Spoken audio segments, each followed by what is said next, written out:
Barrett Brooks from Eagles pre- and post-game live on Comcast Sportsnet. He's also one of the hosts of Breakfast on Broad, weekday mornings, 7 to 9 on the Comcast Network. You hear Barrett Brooks here every Monday with a look at the Eagles, and we break down the game. And Barrett, yesterday, did we establish what the Eagles' identity should be? Should yesterday's game be the blueprint for them if they want to be a playoff team down the road? Is that the game yesterday that Doug Peterson should put at the beginning of the line instead of the end of the line? Absolutely. I mean, they should have been doing this from the beginning. When you have a rookie quarterback and you want to take some of the earnest of him being the only show on the team as far as offense, then you have to go out and run the ball. At this point, there's too much that's being put on Carson Wentz as being a rookie quarterback and thinking he's going to direct the team, especially with the receiving core that he has. Yeah, you look at the run game yesterday. Here's an interesting question for you as an offensive lineman. They did that yesterday with Wiz and Vaitai, two backups in there. Wiz is probably going to be out. Vaitai's on borrowed time. You know, the continuity of the offensive line is a big deal, but they were able to go for over 200 yards with two backup pieces in there. Well, I mean, I think that it was very, very imperative that they kept the offensive of the Falcons off the field. So those guys have to step up. So running the ball gives them an opportunity to kind of mask their shortcomings at the defensive back position and really put them in a position to hold the ball and get as much time on the opposite side of the ball as opposed to putting their defensive guy out there with a prolific offense that they were going against with the Atlanta Falcons. The more they ran the ball, the time of possession, they ate up a lot, and then it really put them in a great position, especially at the end where they were able to optimize it by keeping the ball on the ground and not allowing Matty Ice to get out there and really show how good Julio Jones is. Barrett, in the last couple of weeks, I've been pretty hard on Jason Kelce. I thought that his performance has been subpar at best. Why do you think he was able to be so successful yesterday? What kind of plays were they calling to put him in the best position to have success? Well, they weren't asking him to drive block like they had been the last couple of weeks. They've been put in a position where he was blocking back on a bigger nose guard tackle. And, you know, on a lot of trap plays, they ran a lot of trap plays, a lot of draw plays where you basically just take the defensive lineman where he wants to go and just accelerate it. When you run trap right up the middle, he blocks back on the guard that's pulling. So when the guard pulls the opposite direction, he blocks back on that big guy that's, you know, right there. So it's either the nose or the tackle. So he can do that. You know, he's pretty good at that. You just accelerate him away from the play. So they're running downhill. And then they ran a lot of lead draw where they had draw plays where they let the guys up the field and basically Ryan Matthews hit it right downhill. You know, he didn't, you know, deviate from just going straight downhill. So those plays like that are really good for a guy like Kelce. But the biggest thing that really helped them out, they ran a lot of plays in which, you know, there were zone plays, but they didn't have him block and press the line of scrimmage. They would pull him around with, you know, because he's uncovered. But because they were able to pull him around, he was able to get up on the Mike linebacker. So they basically it's an offensive game plan where they man the guards up on the three technique and the nose guard and pulled him around and got him to the second level on the linebacker. So that's what he does best. He's one of the better centers as far as getting out of space and blocking linebackers. And I know there were a couple plays yesterday, and I think I know the answer to this, but there were a couple plays yesterday where they had an extra offensive lineman in there. Isaac Seumalo got on the field as the extra guy. Would you rather see him in there or a tight end in there when they're trying to go heavy like that? Well, I mean, I'll tell you what, man. If you put Seumalo out there, first of all, it gives him a lot more experience of playing, you know, game time experience. It's the first time he got into a game. So you saw his first reps as a pro. And then it really, you know, takes the earnest of a load off of Selleck being that drive blocker that they've been asking him to be. You know, he's essentially been an offensive tackle since they started Vaitai. So I like the fact that he was out there, got game reps, but then he showed the ability to go out there and block out in space. So it really, you know, benefited from two points. One, he got a little experience, and two, they could set the edge with him because he's a superior drive blocker than Selleck is. And with all this talk about the offensive line, as Mike said, it led to a big day from the running back core. Did you like how Doug used the running backs yesterday? And do you think that's the way they'll go moving forward, rotating all three of those guys? Well, I'm going to tell you the truth. If he's smart, that's what he'll do. And that's not to say that he's not, because I think this is what the game. I think he gave him a little fool's gold in saying, that Sproles is going to be the every down back from this point on. I think that by plan, they wanted to keep Sproles the third down back simply because there was a better matchup against him on third down against those rookie linebackers.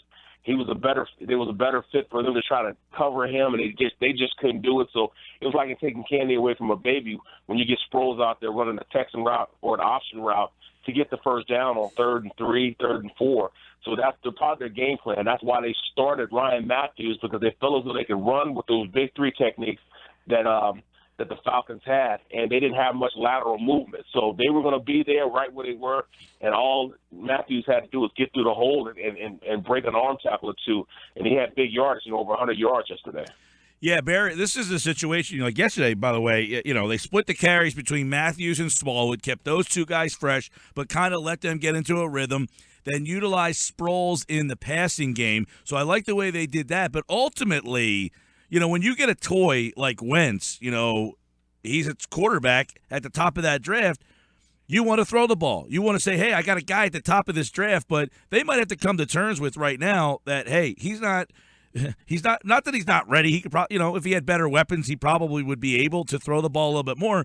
But they've got to come to terms that this is the way right here. Matthews, Smallwood, and utilizing Sproles more out of the backfield. That's the way they got to roll with this thing. So my question for you is, moving forward, you had Matthews catch, 7, 8 balls. No other receiver other than Aguilar had a catch, and he had 2 catches for 7 yards.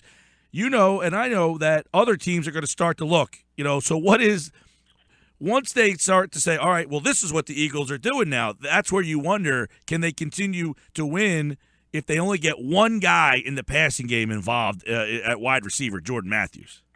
Absolutely not, and I'm starting to think now, do we have any faith in Nelson Aguilar?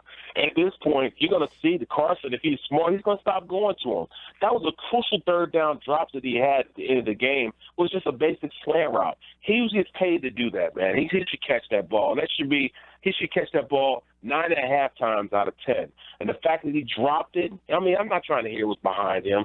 That's an easy NFL catch. In fact, I think I could have caught that ball. And I played lineman. My hands are like stone. So that's inexcusable. He gets paid to do that, And the fact that, Jordan Matthews, even he dropped the crucial third down play going at the halftime. That took points off the board. That was at least 3 points. So the fact that you have Nelson Aguilar getting 5 targets and only catching 2 balls for 7 yards, DGB not even sniffing the ball getting thrown his way, and mind you, this is the last 2 games that he hasn't had a catch. That's 2 games he hasn't had a catch. Anytime you're 6'5", 230 pounds, and you're out there and you don't have any catches, I see why they traded him. Say what you want to say. He's like damaged goods at this point. We need to find out where we can go to alleviate some of the stress from Carson, because Carson's going to stop going to those guys, and you can't game plan every single throw to a guy. He has to have the ability to get out there, get open, and make himself known to Carson, as opposed to just calling plays so he can get open. Yeah, and the one thing is that I was happy about yesterday, you mentioned it, that Doug, they went after the linebackers of the Falcons. They went with Sproles, got him on those linebackers. They also got Zach Ertz involved 2nd week in a row. This team, Barrett, reminds me a lot of those Andy Reid, Jim Johnson teams, where the defense got the pressure. They didn't have a lot of talent. It was Chad Lewis and it was Brian Westbrook doing a lot of the work. This game yesterday seemed a lot like those Andy Reid wins. How about it seem like some Buddy Ryan teams also? You have a good defense, a really good defense with an average offensive line at the point, and then you look at it, they had Keith Jackson and Byers back in the day. So it kind of looks like RC when he was here, with that being in that type of offense. And you look at it, even like you said, going back there with the late and great Jimmy Johnson and Andy Reid. I mean, he put himself in a position where he had a stout defense, a great defense to go out there and at least give him an opportunity to win the game by holding teams less than 17 points. Now, if you can go out there and score over 17, it was almost a guarantee that you're going to win because the defense that, Coach Johnson had, he made sure that he alleviated the opposing offense from at least getting 17 points. Anytime you scored over 17 points, you could chalk it up as a win. I remember when I was in Pittsburgh, it was the same way. Our defense was not going to allow anybody to score over 17 points. So all we had to do was go out there and score 18, and we were guaranteed the W in the stat book. But I will say this team is too talented on the offensive side of the ball to be going through this. I think Big V has showed himself to be more reliable than we were thinking. I think, the 2 sacks that he did give up was just great game planning by the Atlanta Falcons. What they did was they set the nose on the other side. They set the nose on the other side of the offensive line. And the way they did that, they put the nose, the 3 technique, and the end on the opposite side, which allowed them to, really put Beasley and Big V right there, one-on-one, and that's just great game planning by them. They did a better job. Geez, Barrett, don't they know you're on the Sports Bash? People try to call you. I mean, come on. Man, I know. I'm actually in my office of my school, man. So I dropped everything to get on this show. Man. Mike Breakdown, I love it. We love you, pal. Hey, you brought up the Buddy Ryan teams, and of course they were known for their aggressive defense. But with that in mind, what did you think of that helmet-to-helmet hit on Jordan Matthews and no call?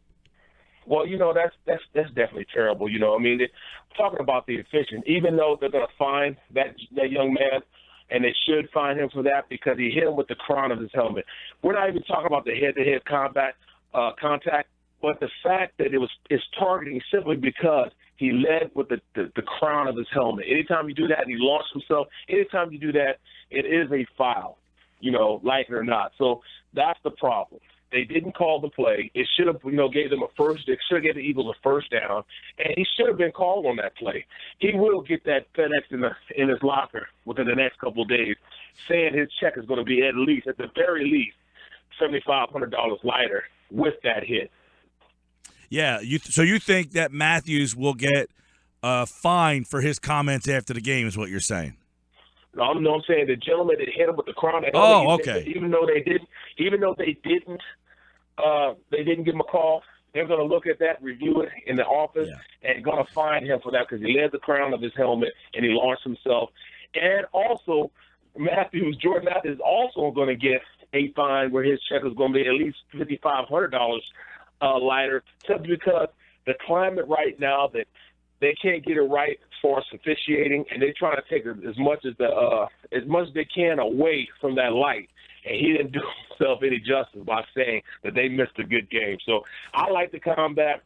He should have bowed out gracefully with it, but hey, he had something to say. He said it, and it's perfectly well accepted the consequences of what comes from that. ONeill is the Atlanta Falcons player, by the way, that you think whose check will be a little bit lighter, and maybe Jordan, if he does get a fine, will pay his in crab fries. We're joking around, or I'm joking around a little bit here, Barrett, but do you think that the league should be able to review hits like that and review pass interference like that? Well, I think they are. They will be very soon, and, they're going to review it once it is, because the Eagles, what they're going to do is they're going to send that play into the league. And when they send that play in the league, they're going to review it. So Troy Vance is going to see that, know that he led with the crown of his helmet, going to send the fine out. They'll send a civil apology to the Eagles because their guy got hit.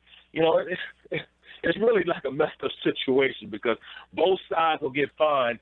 And, simply because one guy talked. And no penalty was called. And no penalty. Right. Do you think that the college game is a better way to do the review? I mean, just have somebody call down and say, look, you guys missed that call. I mean, I think the Canadian Football League, actually, you can review pass interference. I might be wrong on that, but I could have sworn in the CFL that they already review. It seems like that the NFL is the one football organization that is a little behind the times in the way that they're utilizing reviews.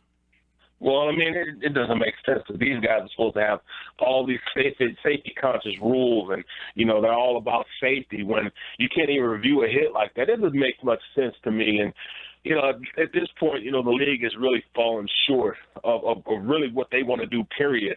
I don't understand what they're trying to do. I mean, the fact that this guy doesn't get a flag for that, not only is Jordan hit hard, but his face mask and his visor were cracked. So if you don't cut, if that's not a helmet, get hit in another helmet, then, hey, I don't know, man. Maybe I can't see. Maybe I need glasses. No, I think you saw just fine. You saw what we all saw yesterday, a clear helmet-to-helmet hit. Barrett's breakdown here. Let's look at the unit that won the game for him, which is the defense. We talk a lot about the offense because they struggle so much, but this defense, I mean, that was the best offense in the league coming in, and the offense did a great job of keeping them off the field, but when the defense got on the field, I thought they really came to play, and it seems that when the Eagles can get that lead early, Jim Schwartz can go out and do what he wants to do, which is go get that pressure. But I'll give a lot of credit to Jalen Mills there, Barrett, because here's a 7th-round kid going up against Julio Jones and held his own yesterday. He was a big key. Well, you know what? I'm going to tell you the truth, man. If it wasn't for the fact that every time he got up off the ground and stopped the pass, that he had to wag the finger, and let everybody know he made the stop.